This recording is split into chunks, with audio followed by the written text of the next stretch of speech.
মা না হলে কেমন হতাম ভাবি আমি রোজ। কে খাওয়াতো, চাঁদ দেখাতো, কে রাখতো খোঁজ, জামা জুতো কে পরাতো, কে পড়াতো বই। আদর ছাড়া মানুষ হলে পেতাম কি আর থই। আমার মাঝে কত ভালো বুঝে না কেউ জানে। আঘাত পেলে, অসুখ হলে ভাঙে হৃদয়খানি। মায়ের মতো গল্প বলা জানে না তো কেউ। মা না হলে বুকে ওঠে অনেক ব্যথার ঢেউ। কখনো তাই মাকে আমি দুঃখ দেব না। মা যে আমার ভীষণ আপন, আমার সোনা মা। ফেসবুক স্ক্রল করতে করতে হঠাৎ করে এই কবিতাটা চোখে পড়ল। ভীষণ ভালো লাগলো জানেন তো। কবিতাটার নাম আমার মা, কিন্তু কোনোভাবেই খুঁজে পেলাম না যিনি লিখেছেন তার নাম। সত্যি অতুলনীয় একটা লেখা, মন ছুঁয়ে গেল। কমেন্ট সেকশনে অনেক খোঁজার চেষ্টা করলাম, কিন্তু কেউ পেল না। আপনারা যদি জানেন প্লিজ কমেন্টে জানিয়েন। অনেক ধন্যবাদ তার জন্য। সেই মায়েরই আবদার রাখতে আমি আর কাঞ্চন বেরিয়ে পড়েছি মায়ের জন্য ভোগ আনার উদ্দেশ্যে। আসলে এখন বাজে প্রায় রাত 9:45। আমাদের বাড়ির কাছেই এক জায়গায় অন্নকূটের আয়োজন করা হয়েছে। মা তো আগে সেখানে যেত প্রসাদ গ্রহণ করতে, কিন্তু এত জল, বৃষ্টি, অসুস্থতা নিয়ে মানুষরা যেতে পারবে না। তাই জন্য বাপির খুব ভালো একজন স্টুডেন্ট ওখানে আছে, নাম হচ্ছে রমেশ বেরা। আমাদের রমেশদা সঙ্গে সঙ্গে ফোন করাতে তাড়াতাড়ি বললো চলে যেতে। দেখুন না, জল, বৃষ্টি সব মাথায় নিয়ে যতটা সম্ভব পারি মায়ের আবদারগুলো পূর্ণ করার। যাই হোক, এই যে আবদার রাখতে পারছি, মানুষটাকে রাখতে পারছি, এটাই আমাদের কাছে অনেকটা। প্রত্যেক বছরই এখানে আয়োজন করা হয়, শুনেছি প্রচুর ভিড় হয়, কিন্তু এই জল জমার জন্য না মনে হয় সেরকম মানুষজন এই বছর হয়তো আসেনি।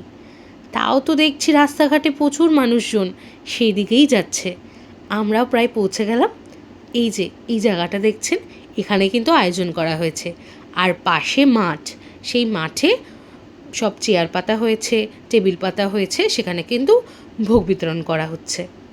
যাই হোক, এখানে দাঁড়িয়ে গিয়ে দেখুন না কত বয়স্ক মানুষও এসছেন, ছোট ছোট বাচ্চা, কত লোকজন এসছে। যতই জল হোক যাই হোক কিনা, ভোগ এই জিনিসটা না খুব ইমোশন, অনেক কিছু মিশে থাকে আমাদের এখানে। কিন্তু এই যে ভোগ ব্যাপারটায় বা ভগবানের কাছে কোনো ধনী দরিদ্র কোনো কিছুই কিন্তু কাজ করে না। তাই এত মানুষ বৃষ্টি জল মাথায় করে চলে এসে ভোগ পাওয়ার উদ্দেশ্যে। কাঞ্চন তো ভেতরে গেল ভোগ নেওয়ার উদ্দেশ্যে, আর আমি দাঁড়িয়ে দাঁড়িয়ে এখানকার কত মানুষজনকে দেখলাম, কত চেনা অচেনা কত রকম মানুষ দেখলাম। যাই হোক, মানুষ যে এসছে এটাই অনেক। আর এই বাচ্চাগুলোর তো খুব মজা, জল জমেছে না জলে দুষ্টুমি করতে পারবে। যাই হোক, এখানকার পুরনো কথা অনেক মানুষের মুখে শুনলাম দাঁড়িয়ে দাঁড়িয়ে, জানেন তো। আজ প্রায় 3টে বছর পর এই জলে পা দিলাম। আমাদের ওখানে মানে গড়িয়া কিন্তু প্রচুর নিচু এলাকা, ওখানে একটু বৃষ্টি হলে প্রচুর জল জমে। তখনকার দিনে প্রায় হাঁটুর উপর ছুঁয়ো ছুঁয়ো জলে রোজ স্কুলে যেতাম। এখন এখানে মানে কাঞ্চনদের বাড়ির সামনেটা জল জমে না একদমই, আর বাকি গোটা এরিয়াটাই জল জমে। খুব ভালো লাগছে জানেন তো এত মানুষজনকে দেখে। এই দেখুন না, এখানে রান্নাবান্না হচ্ছে মানুষজনের জন্য। আসলে এই বিয়ের পর প্রথম বছর আমি এখানে এলাম, আর এখানে এসে সত্যি আমি খুব খুশি হয়েছি। যাই হোক, প্রসাদ নিয়ে বাড়ির দিকে রওনা দেব। ওই দিকে মাও অপেক্ষা করছে, ওই দিকে কাঞ্চনও প্রসাদ নিয়ে চলে এসছে। ওই দেখুন, এবার আমরা দুজন আবার বাড়ির দিকে রওনা দেব। এখানে আছে ভোগের পোলাও, এখানে আছে কাশ্মীরি আলুর দম, লুচি, নবরত্ন, আমের চাটনি, পায়েস আর বোঁদে। এবার মা সবাইকে ভালো করে ভাগ করে দেবে।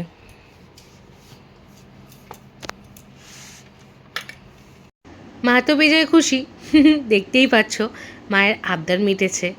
এই বোঁদেটা না শুকনো বোঁদে দিয়েছে, আর প্রসাদের স্বাদ তো আর বললামই না, খুব অপূর্ব। সব মানুষেরা মিলিত হয়ে কি কি সুন্দর আয়োজন করেছে ভাবুন না আপনারা।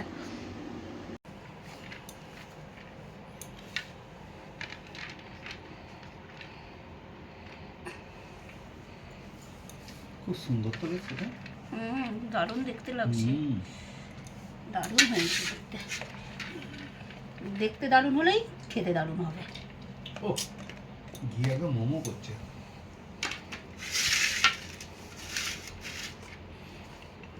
ও সবাই আমাকে সাজিয়ে দেবে। কি আলুর দম? আগে তো শুক্তো সব কিছু হতো, শুক্তো তো তখন তো ভাত হতো। হ্যাঁ ভাত হতো, ঠিক। ভাতের সঙ্গে তো তবে শুক্তো দেবে, শুক্তোটা কি করে দেবে।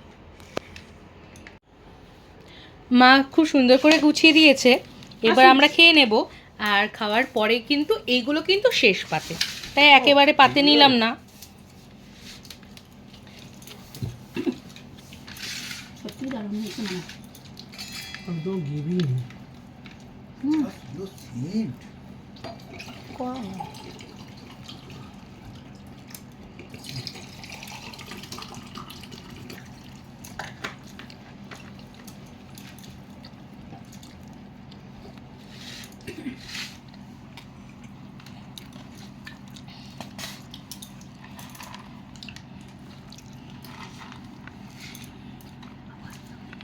কি আর বলবো, প্রত্যেকটা স্বাদ এত ভালো। আর অন্নকূটের যে এত সুন্দর রান্না বান্না হয়েছে বলে বোঝাতে পারবো না। সব কটা তরকারি থেকে ঘিয়ের গন্ধ ম করছে। আর পোলাও আর পায়েসে তো ড্রাই ফ্রুটস পুরো ভরে ভরে দেওয়া।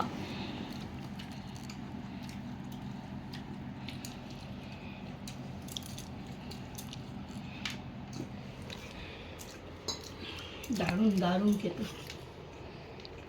খুব সুন্দর। আজকেকার মতো তো দিন শেষ, আবার কালকের আয়োজন। আবার দেখা হচ্ছে দুপুরবেলা। এই যে ভাতের মাঝখান দিয়ে যে আলু খোঁজা দেখছো, এটা কিন্তু একজনের। এই যে আলু খোঁজা খোঁজা, ওটা হচ্ছে হেঁচকি। আমার শরীরে জলের প্রয়োজন। না না, আমি জল টল সবই খাই।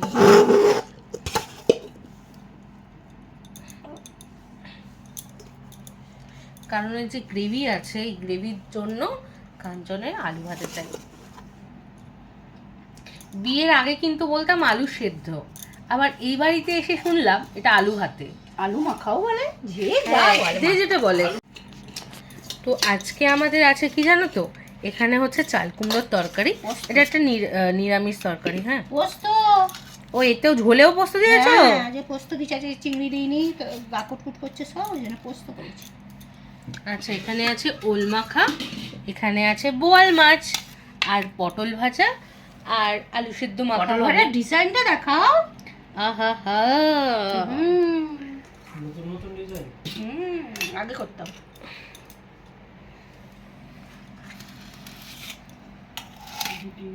এই চলে এসো তোমরা। কোথায় যাব?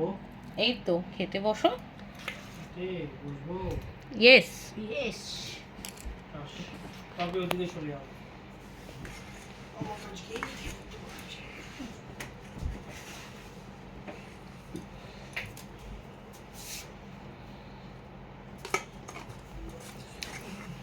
আমরা তো প্রায় ওল মাখায় সর্ষের তেল আর কাঁচা লঙ্কা দিয়ে খেয়ে থাকি।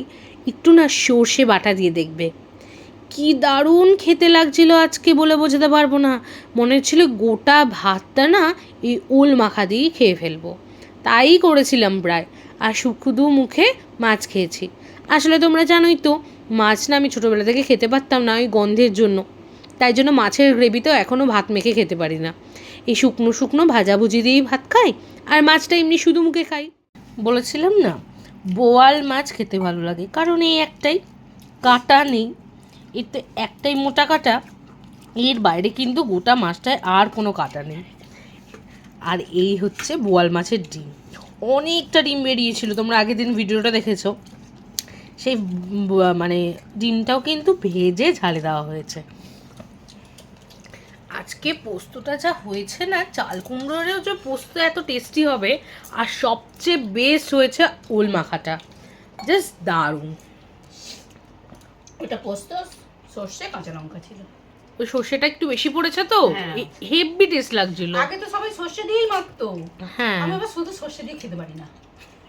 বলো, আমি পোস্ত ছাড়া খেতে পারি না।